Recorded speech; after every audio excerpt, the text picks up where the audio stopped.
आज तुम्हाला नाही म्हणलं तर तो विद्यार्थी ऑब्झर्व करत असतो. बरोबर सर. मी वेळेत आलो तर मी विद्यार्थ्याला म्हणू शकेन की तू वेळेत यायला पाहिजेस. बरोबर सर. मी वेळेत नसेन आणि विद्यार्थ्याला जर तू वेळेत ये म्हणून जर मी कंपल्शन करायला लागलो तर नाही पटणार. नाही पटणार. बरोबर सर. बरोबर सर. बरोबर आहे. एक म्हण आहे बरोबर. की स्वतः आधी करून बघावं आणि मग दुसऱ्याला सांगा. सांग. बरोबर. जय हिंद जय भारत. आज अशा एका व्यक्तीकडे आलेलो आहे. ती व्यक्ती म्हणजे महाराष्ट्र हायस्कूल अँड ज्युनियर कॉलेजचे प्राचार्य आहेत. त्याचबरोबर सगळ्यात महत्त्वाचं म्हणजे ते खेळाडू आहेत. 1981-82 साली ते हँडबॉलचे खेळाडू राहिलेले आहेत. आणि आज जे नवीन पिढीमध्ये होणारे बदल आहेत, जे मुलांच्यात होणारे बदल आहेत, ह्यांच्याबद्दल आज सरांशी बोलणं योग्य होईल असं मला वाटलं, म्हणून मी सरांच्या जवळ आलेलो आहे. सर नमस्कार. नमस्कार सर, आपलं थोडंसं एकदा नाव सांगा की सर प्लीज. माझं नाव उदय राजाराम आतकिरे, महाराष्ट्र हायस्कूल ज्युनियर कॉलेजचा मुख्याध्यापक म्हणून मी आज इथं सनगर सरांच्या विनंतीला मान देऊन मुलाखत देत आहे. मी या शाळेमध्ये, या ज्युनियर कॉलेजमध्ये 1991ला रुजू झालो. रुजू होत असताना मी जून 1991ला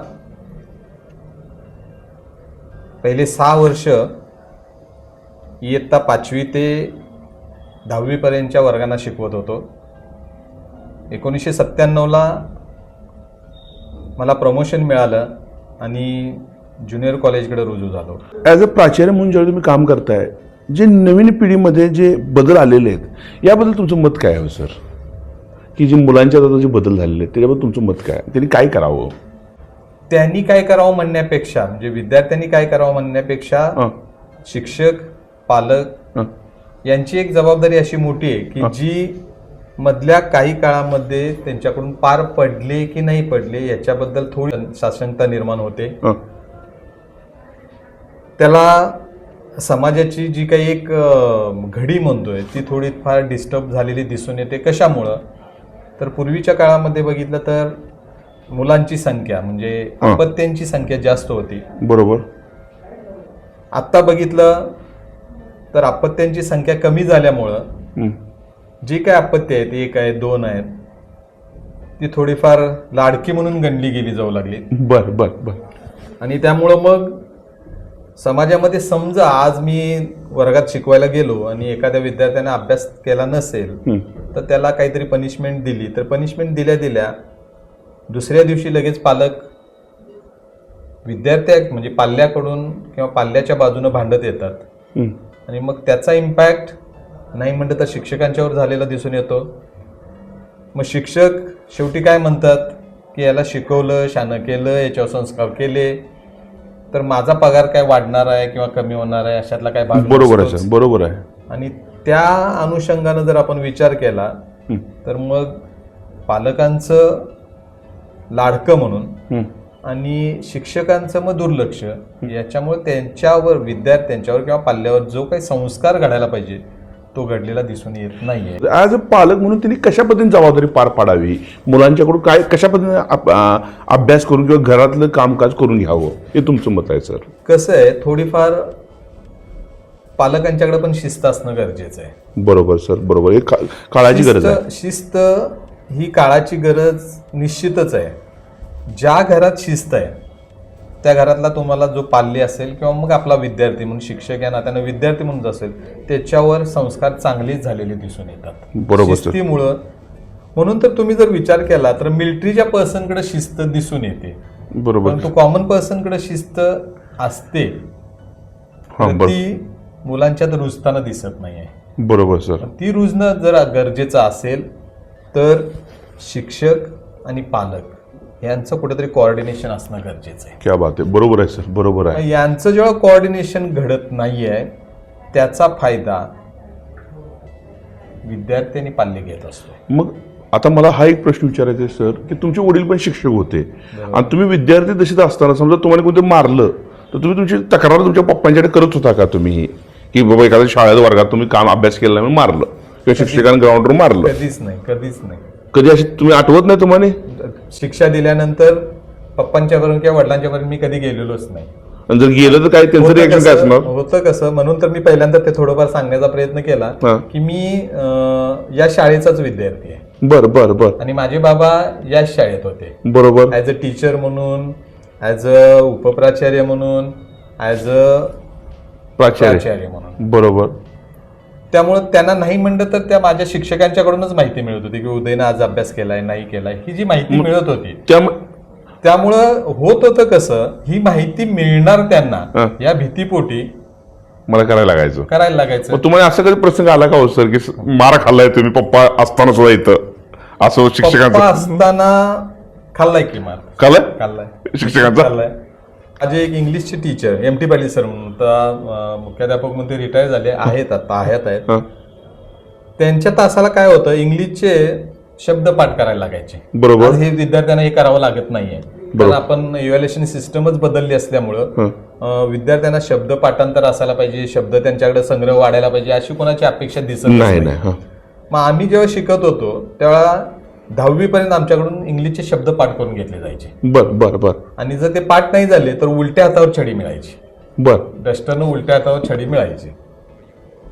तर त्याच्यात होतं कसं की जेव्हा शिक्षक आम्हाला शिकवायचे किंवा शब्द पाठांतर करून घ्यायचे किंवा अभ्यास करून घ्यायचे, शिक्षकांच्या मनात सुद्धा आमच्याबद्दल आत्मीयता असायची की काय माझ्या विद्यार्थ्याला हे सगळं यायला पाहिजे, ही त्यांची भावना असायची. बरोबर. मग ही भावना शिक्षकांच्या हळूहळू कमी झाली. कशामुळे झाली तर मगाशी मी कारण सांगितलं. बरोबर की पटकन पालक भांडत येतात किंवा मग ब्लेम शिक्षकांच्यावर ठेवतात. त्यामुळे शिक्षक असा विचार करायला लागला की माझा विद्यार्थी शिकला काय आणि नाही काय. मग आता पालकांनी सुद्धा जागृत असणं गरजेचं आहे, आपल्या मुलाला थोडी बहुत पनिशमेंट देणं गरजेचं आहे, कारण येणं 10 वर्षानंतरचा कालखंड जरा वेगळा असेल सर, असं मला वाटतंय. तो मग समाजाच्या दृष्टिकोनातून धोकादायक असेल, घातक असेल आणि तो त्रास सगळ्यात मोठा असणार. सगळ्यात मोठा. आजच तुम्ही जर बघितलं तर 9वी 10वीच्या विद्यार्थ्यांच्या हातात सुद्धा तुम्हाला काहीतरी हत्यारं दिसत आहेत, मोबाईल वगैरे. मोबाईल आहे. बरोबर आहे. मग त्याच्यातून मारामाऱ्या, एकमेकावर वार करणे, एवढ्यापर्यंत आता विद्यार्थी जायला लागलेत. म्हणजे काय आहे, आता जर त्यांच्या नाव गुन्हे झालेत तर ते कायम क्रिमिनल रेकॉर्डमध्ये त्यांचं कायम नाव असणार असतं, बरोबर ना? ते सुद्धा आता समाज टाळताना दिसतोय ना. समजा मी एखाद्या 9वी 10वीतल्या विद्यार्थ्याबद्दल समाजातला एक घटक म्हणून, एक कॉमन पर्सन म्हणून एखाद्या विद्यार्थ्याबद्दल मी तक्रार केली, तर तिथं पोलीस स्टेशनमध्ये गेल्यानंतर सुद्धा मला असं ऐकायला मिळतं, सर जाऊ दे तिकडं, किंवा मला म्हणतील मामा काका जाऊ दे तिकडं, वर त्या पोराचं अजून तेवढं वय नाही आहे आणि मग त्याला आता आपण समजा क्रिमिनल रेकॉर्डला घेतला तर तो पुढच्या त्याच्या आयुष्यामध्ये त्याचं डिस्टर्बन्स जास्त येईल. या कारणापोटी आपण शिस्तीला कुठेतरी बाधा आणायला लागलोय ना. बरोबर. मग आता हा एक भावनिकतेचा भाग झाला सर, कारण प्रत्येकाला भावनिकता असते. तुम्ही सुद्धा, आम्ही एखादी तक्रार तुमच्याकडे घेऊन आलो, तुम्ही सुद्धा काय करताय, आम्हाला बाबा सर जाऊ दे तिकडे, ते पोरगं लहान आहे म्हणून आम्हाला तुम्ही सांगताय सर, तो भाग हा भावनिकतेचा आहे. पण मुलांनी अशा क्रिमिनल रेकॉर्डचं नाव चढले, त्यांचं करिअर बरबाद होईल, यासाठी तुमचं मत काय, त्यांनी काय करावं? मग याच्यामध्ये काय व्हायला पाहिजे, मी पुन्हा म्हणेन की पालक, शिक्षक आणि समाजातली काही माणसं, बरोबर, यांनी त्याचं जे मतपरिवर्तन आहे म्हणा किंवा त्याच्या बाबतीत थोडंफार त्याला समजावून सांगणं म्हणा, काउन्सिलिंग झालं पाहिजे, प्रत्येकाकडून होणं गरजेचं. काउन्सिलिंगसाठी कुठल्या तरी एक मानसशास्त्रीय माणसाकडेच न्यायला पाहिजे अशातला भाग नाहीये. आई काउन्सिलिंग करू शकते, क्या बात आहे, वडील काउन्सिलिंग करू शकतात, बरोबर, शिक्षक काउन्सिलिंग करू शकतात. पूर्वी तुम्ही जर बघितलं तर समाजामध्ये म्हणण्यापेक्षा आतल्या पेटापेटांमध्ये जर तुम्ही विचारात भाग घेतला तर तालमी होत्या, बरोबर. म्हणजे ह्या काही संस्था होत्या ना, ह्या संस्थांमध्ये जर तुम्ही पूर्वीचे वस्तादांचा जर विचारात भाग घेतला तर वस्ताद सुद्धा काउन्सिलिंग करायचे, गल्लीतल्या किंवा त्या तालमीच्या परिसरातल्या माणसांचं काउन्सिलिंग करत होते. प्रसंगी तालमीत घेऊन दणके पण दिले जायचे. त्या भीतीपोटी ते जे काही पाल्य होतं किंवा तो जो काही विद्यार्थी होता तो व्यवस्थित वागायचा, वागत होता. तो तुम्ही शालेय जीवनामध्ये हँडबॉल हा तुमचा गेम ना सर?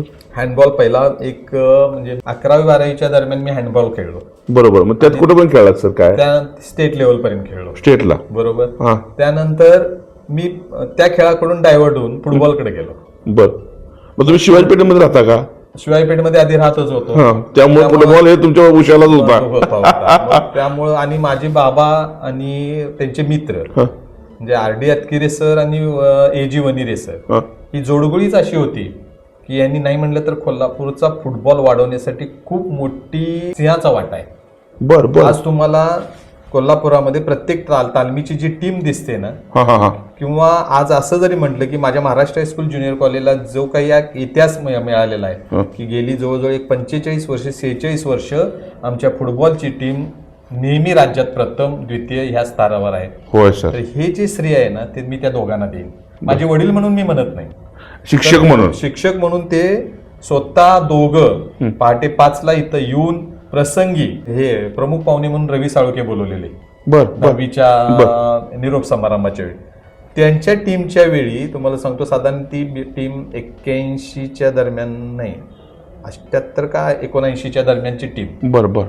तर त्यावेळेला माझे बाबा आणि वनिरे सर स्वतः इथं शाळेत त्या विद्यार्थ्यांच्याबरोबर झोपायला असायचे.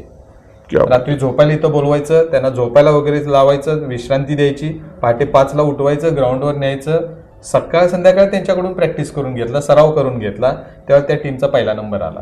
क्या बात आहे, क्या बात आहे. राज्यात पहिला नंबर आला. त्यावेळी माझ्या बाबांनी असं पण केलेलं होतं की जोपर्यंत महाराष्ट्र राज्यात माझ्या शाळेचा पहिला नंबर येत नाही फुटबॉलच्या खेळामध्ये तोपर्यंत मी दाढी काढणार नाही म्हणून.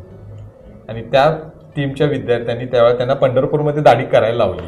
क्या बात आहे, क्या बात हे आहे. एक जे पण होतं विद्यार्थ्यांसाठी राबणं, बरोबर की सर. पण त्यांचं तसं बघितलं तर मोठंच मोठंच होतं. आहे ते. माझ्या शाळेच्या पहिला नंबर आल्यानंतर मी हे करतोय आणि ते त्या विद्यार्थ्यांनी त्यांचं काय करून दिलं, स्वप्न पूर्ण करून दिलं. बरोबर की किती सर. महत्वाचं आहे बघायला. नाही, नाही. विद्यार्थ्यांच्या बद्दल त्यांच्या मनामध्ये असणारी आत्मीयता की आता मुलांच्याकडून शिक्षकांना आदर मिळत नाही, त्यामुळे शिक्षक सुद्धा धाडशी काम करत नाहीच आहेत. घाबरतात. बरोबर. मग शिक्षकांनी कशा पद्धतीनं आता ट्रीटमेंट करावी इथून पुढं? कसं आहे तुम्हाला सांगतो, शिक्षकानं सुद्धा थोडंफार म्हणण्यापेक्षा शिक्षकानं पहिलं प्रामाणिक राहायला पाहिजे. बर. आज तुम्हाला नाही म्हणलं तर तो विद्यार्थी ऑब्झर्व करत असतो. बरोबर सर.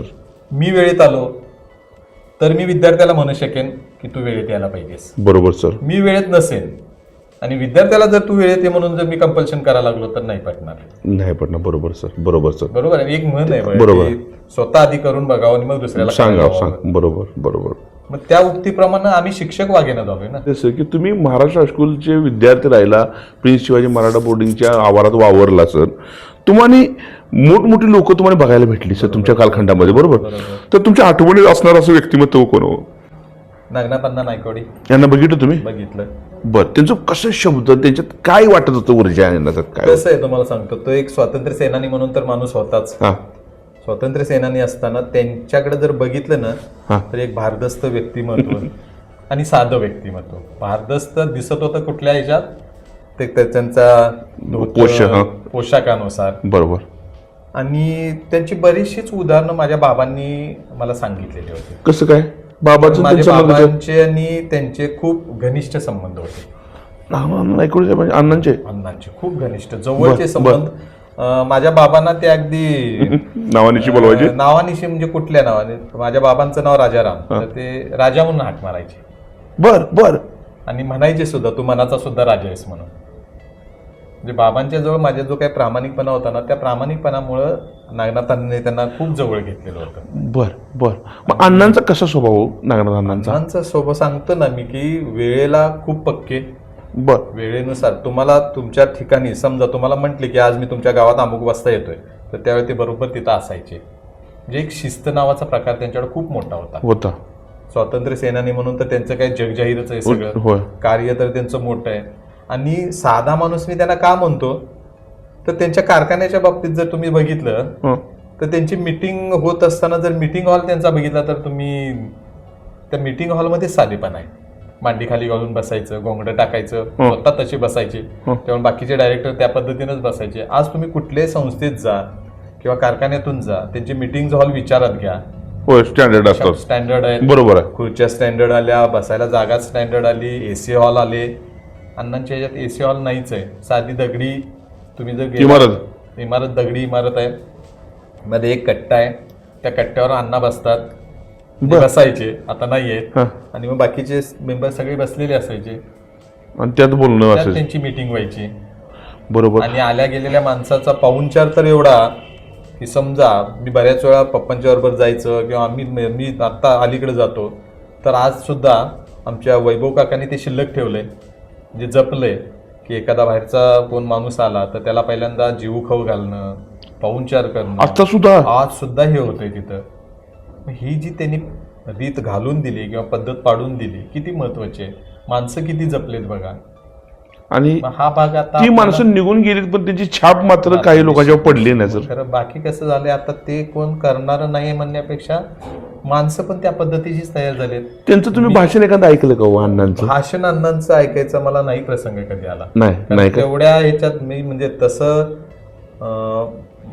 जे बाबा गावाकडे असताना नागनाथांना आलेत म्हणल्यानंतर त्यांच्या गाडी पाठीमागे पळत होते. म्हणजे त्या एज डिफरन्स. मग माझा आणि अण्णांचा भाषण ऐकायचा कधी फारसा नाही प्रसंग आला. मग तुमच्या पप्पांनी सांगितलेला एखादा किस्सा काय हो अण्णांचं? छोट अण्णांचं शेतकऱ्यांच्या बद्दल असणारं प्रेम, हा, त्यांच्यावर समोर असणारं भाषण चालू असताना त्यांचं जे एक करारी किंवा एक मत मांडण्याची त्यांची एक पद्धत होती ती जबर होती. जबरदस्त होते, खूप जबरदस्त. बरोबर. आणि त्यांना एक असं होतं की पुढचा माणूस आल्यानंतर ते ओळखायची पटकन. बर. म्हणजे कसं नावानिशी ओळखायची. कुठली देवी देणगी इतकी होती मला माहित नाही. डायरेक्ट नाव घेऊन बोलू. तर डी.बी. पाटील सर जेव्हा मुख्याध्यापक म्हणून होते ह्याच केबिनला, इथं खुर्ची होती, आता आपण बसलो इथं खुर्ची, इथं पुढे टेबल, आणि अण्णा येऊन बसलेले होते. अण्णा येऊन बसल्यानंतर माझे बाबा पण तिथंच त्यावेळेला होते, कारण अण्णा आले की बाबांना बोलवून घ्यायचेच. तेवढ्या दरम्यान 91चीच ही माझ्या मते हे घटना. मी केबिनमध्ये आल्यानंतर पुढ्यात उभा राहिल्यानंतर त्यांनी मला सातत्यानं बघितलं असेल इथं कुठेतरी पप्पांच्या जवळ वगैरे असं. मग पप्पांनी विचारलं की कोण ओळखलं काय, तर पटकन म्हणले उदय. त्यांच्याकडे एक ती कला होती अण्णांच्याकडे. बरोबर सर. कशामुळे झालेलं सांगतो तुम्हाला. पप्पांनी इथं बसून जेव्हा इथं अण्णा इथं होते, पप्पा इथं, डी.बी. काका इथं होते, बोलता बोलता म्हणले की जरा उदयला बोलवतो.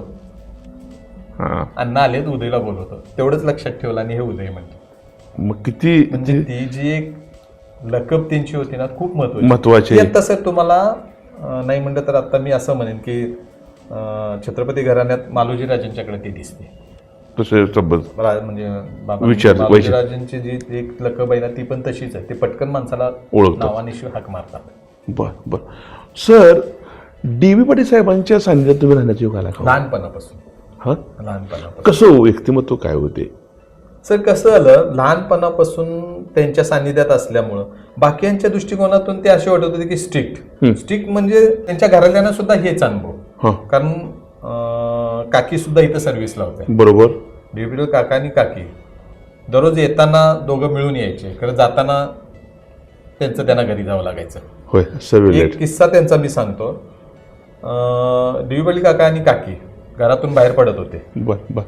त्याच वेळेला डी.बी. काकांची दाजी तिथं घरी आली. बरोबर. शाळेची वेळ तर झालेली होती. घरी आल्यानंतर काकीना म्हणले ते काय असेल ते पाहुणचार कर आणि मग तू ये, मी स्वतः पुढं जातो. हे पुढं आले शाळेत. पाहुणे कोणाचे? त्यांचेच. आलेली घरी यांनी स्वतः सांगितलं की त्याचा पाहुणचार कर आणि ये. काकीने यायला वेळ झाल्यानंतर त्यांनी रजा मांडलेली होती. मांडली होती आणि पूर्ण ड्युटी करायला लावली. संध्याकाळी सगळे तास म्हणजे शाळा सुटल्यानंतर घरी जायला सांगितलं.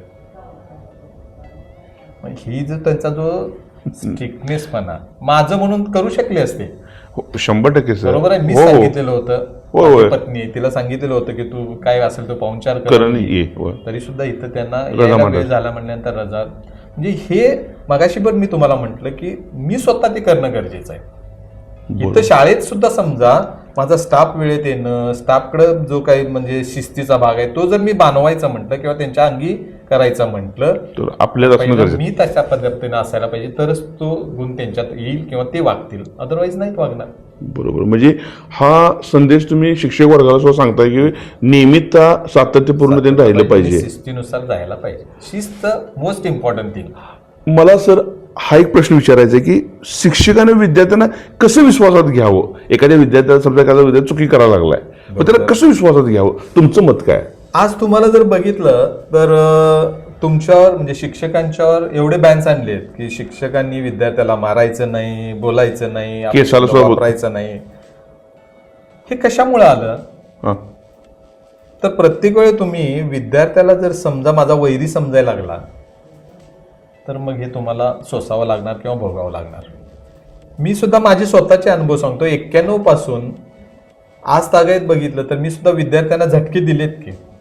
तर झटके दिल्यानंतर त्या विद्यार्थ्याला पुन्हा जवळ आपण घेतलं किंवा त्याला समजावून सांगितलं तर त्या विद्यार्थ्याला ते पटतं आणि मग माझ्याबद्दल तक्रार घरी जाणारच नाही ना. देवच म्हणणार. त्याला लक्षात येतं की बाबा नाहीये की सर माझ्यासाठी चांगलं काहीतरी करतात तर तेवढाच मी रिस्पॉन्स सरांना देणं गरजेचं आहे. त्या पद्धतीने विद्यार्थी वागतात. असं काय नाही की जुने विद्यार्थी चांगले होते म्हणून मार खाऊन सुद्धा गप्प बसायचे आणि आत्ताचे विद्यार्थी समाज बिघडला किंवा ह्या बिघडलेल्या अवस्थेत आहे म्हणून ती सुद्धा मुलं बिघडलीत तर असं नाहीये. नाही बरोबर, निश्चितच नाही. त्यांना समजून किती पण सांगितलं तर तुमचा विद्यार्थी गुन्हेगारी प्रवृत्तीचा असू दे त्याला सुधारायचं म्हटलं तर आपल्याला सुधारवता येतं. फक्त त्याच्या पद्धती त्याच्या पद्धतीनं जाणं गरजेचं आहे. प्रसंगी त्याला एखादा झटका द्या, प्रसंगी त्याला प्रेमानं. कारण ही जी वेळ आहे ना, झटका देण्याची वेळ आणि समजावून घेण्याची वेळ, त्यात ही matching. शिक्षकाला साधता यायला पाहिजे. ते जर साधलं तर विद्यार्थी तुमचा निश्चित चांगला करेल. बरोबर सर. आता खेळाबद्दल तुम्ही आता बोललात सर. आपल्या शाळेचं नाव खेळासाठी पूर्ण महाराष्ट्र राज्यात आहे. तर तुम्हाला येणाऱ्या काळात असं वाटतं का हो सर आणि आपली मुलं वर्ल्डमध्ये खेळावीत असं? निश्चित आपले जवळ 18 ते 20 विद्यार्थी वर्ल्डमध्ये खेळलेले आहेत ना महाराष्ट्र स्कूलचे. फुटबॉलमध्ये आहेत, आर्चरीमध्ये आहेत, त्यानंतर नेमबाजीमध्ये आहेत, बर वेट लिफ्टिंग मध्ये आहेत. जवळजवळ 20 ते आपल्या 25 ऑनर बोर्डवर बघितलं तर ती सगळी नावं आहेत. नॅशनल लेवलला वगैरे खेळलेली इंटरनॅशनल खेळलेली ती नावं सगळीच आहे. होय सर. त्या पद्धतीनं अजून सुद्धा जाण्याची शक्यता नाकारता येत नाही. होय. तर त्या पद्धतीनं विद्यार्थ्यांनी पण वेळ द्यायला पाहिजे, शिक्षकांनी पण वेळ द्यायला पाहिजे. पण शिक्षक सुद्धा आपले एक निश्चित सर्व शिक्षक बघितले तर व्यवस्थित काम करणारीच मंडळी आहेत. पण तो काही वेळा मरगळ येते. बरोबर जरा थोडंफार झटकण्यासाठी त्यांचा जो कॅप्टन आहे त्यांचं काम महत्वाचं असतं आणि ते त्यांनी करावं, बोलावं लागतं. काही वेळा पुन्हा समजून घ्यावं लागतं.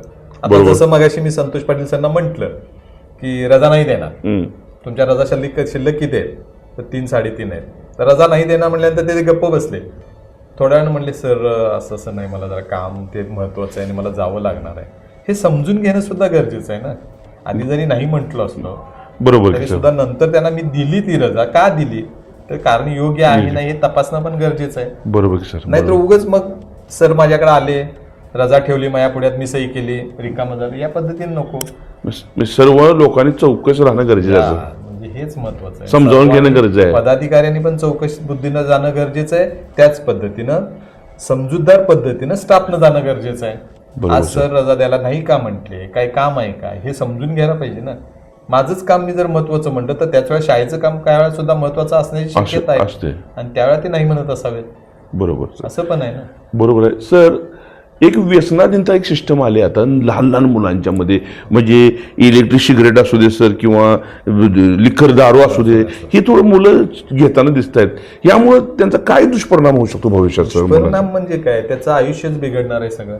आयुष्य निश्चितच व्यसनामुळं नाही म्हटलं तर समजा अतिव्यसनाधीन झाला तर त्याची आयुष्य किंवा एक त्याचं जीवन आहे ते बरबादच होणार आहे. मग ह्याच्यासाठी नाही म्हटलं तर बंधनं ही पालकांनी पण घालून घ्यायला पाहिजेत, शिक्षकांनी पण घालून घ्यायला पाहिजे. पूर्वीचा शिक्षक तुम्हाला कुठलंही व्यसन करताना दिसला का हो? बऱ्यापैकी नाही. का नाही दिसला? विद्यार्थ्याच्या पुढ्यात सुद्धा त्यांनी कधी तंबाखू मळताना दिसलं का तुम्हाला? नाही. बरोबर आहे की सर. त्यामुळे समाजामध्ये शिक्षकांना मान किती होता बघा. शिक्षक पुढ्यातून येतात म्हणल्यानंतर त्यावेळेचे विद्यार्थी सुद्धा नतमस्तक व्हायचे. होय होय होय. मग आत्ताच ते का घडेना झालंय? तर आम्ही शिक्षक लोकच त्यांच्याबरोबर बसून काहीतरी करायला लावलेलं आहे. ते करायला शिक्षकांच्यात पण आलेली आहे का नाही आलेली? तर निश्चित आले. कुठलं नाही कुठलं व्यसन एखादा शिक्षक करताना दिसतो. मग जर समजा मी वर्गात शिकवत असताना म्हटलं की तंबाखू खाणं हे आरोग्याला घातक आहे, बरोबर वर्गातून बाहेर पडत असताना मात्र मी जर समजा जर हातावर तंबाखू मळत जर बाहेर येत असेल तर तो विद्यार्थी उद्या असं म्हणेल ना की 4 भिंतीच्या आत हे आरोग्याला घातक आहे, बाहेर आल्यानंतर मी केलं तरी चालतं. बरोबर. म्हणजे हा मेसेज मी इनडायरेक्टली माझ्या कृतीतून दिलेला आहे. त्यामुळं हे मुळात मीच माझ्यावर बंधन घालून घ्यायला पाहिजे. तर ज्यावेळी मी शिक्षक आहे ना त्यावेळी मी बंधन घालून काय घ्यायला पाहिजे की व्यसनाकडे मी जाता कामा नये. ॲज अ टीचर म्हणून नाही जाता कामा. मी जरी समाजाचा घटक असलो तर तुला व्यसनाधीन किंवा व्यसन तुला कुठलंही असता कामा नये किंवा व्यसन तू करता कामा नये. हे बरोबर. शिक्षकाचं पहिलं ब्रीदवाक्य असावं. Yes sir. त्यानंतर मग तुम्ही विद्यार्थ्यांच्यावर काहीतरी संस्कार घडवू शकाल की जे चांगले असतील. बरोबर. जाता जाता विद्यार्थी, नवीन पिढीतले जे विद्यार्थी, आता तुम्ही रिटायर होणार आहे, आता तरुण दिसायला लागलाय तो भाग वेगळा, पण तुम्ही आता रिटायर होणार आहे येणाऱ्या 4-5 महिन्यामध्ये. सर तुम्ही जाता जाता नवीन मुलांना, नवीन विद्यार्थ्यांना काय सांगशील, समाजाला काय सांगशील सर? त्यांनी काय राहावं, विद्यार्थ्यांनी काय? समाजाला आणि विद्यार्थ्यांना किंवा पालकांना आणि पाल्याला असं मी सांगेन किंवा शिक्षकांना सर्वांनाच मी असं सांगेन की तुम्ही शिस्तप्रिय घडा. तुमच्याबरोबर विद्यार्थी शिस्तप्रिय घडेल. तुमचा विद्यार्थी शिस्तप्रिय घडला तर तो उद्या पालक बनणार आहे आणि तो त्याचं पाल्य बनवताना सुद्धा शिस्तप्रिय बनवेल की ज्याच्यातून समाज चांगला घडेल. फार मोठा मेसेज दिलेला आहे सरांनी. हे महाराष्ट्र हायस्कूल ज्युनियर कॉलेजचे प्राचार्य आहेत, यांचं नाव उदय आतकिरे आहे आणि सरांचा इतिहास असा आहे की सरांचं 6 महिने राहिलेलं रिटायरमेंटला व्हायला, आणि त्यांनी नवीन पिढीला किंवा शिक्षक वर्गाला किंवा पालक वर्गाला जो असा मेसेज दिला आहे, या मुलाखतीतून आपल्याला नक्कीच याचा फायदा होईल. आणि मी जरूर सांगेन की हे जर विचार तुम्ही फॉलो केले तर येणाऱ्या काळात पालकांना आपल्या मुलांच्याकडून अपशब्द ऐकायची स्थिती येणार नाही, वेळ येणार नाही असं मला वाटतंय. तर सरांचं मी आभार मानतो की सरांनी वेळात वेळ काढून मला मुलाखत दिली. गेली 15-20 दिवस झाले यांच्या पाठीमागं लागले तेव्हा आता तयार झालेत. सर म्हणजे न तयार होणार माणूस तयार झाल्याबद्दल मी यांचा आभार मानतो आणि सरांनी चांगल्या मेसेज समाजाला दिला त्याबद्दल सरांचं मी आभार मानतो. सर नमस्कार. Thank you sir.